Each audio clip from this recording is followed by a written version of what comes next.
नमस्कार, आकाश न्यूजमध्ये आपल्या सर्वांचे स्वागत आहे। लाखांदूर तालुक्यात धक्कादायक घटना, विहिरीत उडी मारून इस्माची आत्महत्या। लाखांदूर तालुक्यात एक धक्कादायक घटना उघडकीस आली आहे। लाखांदूर शहराजवळील अंतरगाव परिसरातील शेतशिवारात सकाळच्या सुमारास एका इस्माने विहिरीत उडी मारल्याची घटना घडल्याची माहिती समोर आली आहे। सदर घटना आज शनिवार दिनांक 17 जानेवारी रोजी सकाळी 8 वाजेच्या दरम्यान उघडकीस आली आहे। सदर घटनेची माहिती मिळताच परिसरातील नागरिकांनी तात्काळ लाखांदूर पोलिसांना कळवले।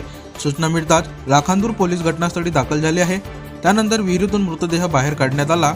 मृत व्यक्तीचे नाव प्रदीप दयाराम कुडेगावे, वय 52 वर्ष, राहणार लाखांदूर, वार्ड क्रमांक 3 असे असून ते दिनांक 16 जानेवारीपासून बेपत्ता असल्याची माहिती सूत्रांनी दिली आहे।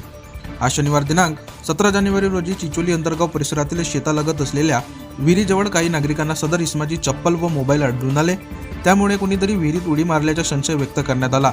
या माहितीच्या आधारे पोलिसांनी विहिरीची तपासणी करून मृतदेह बाहेर काढला।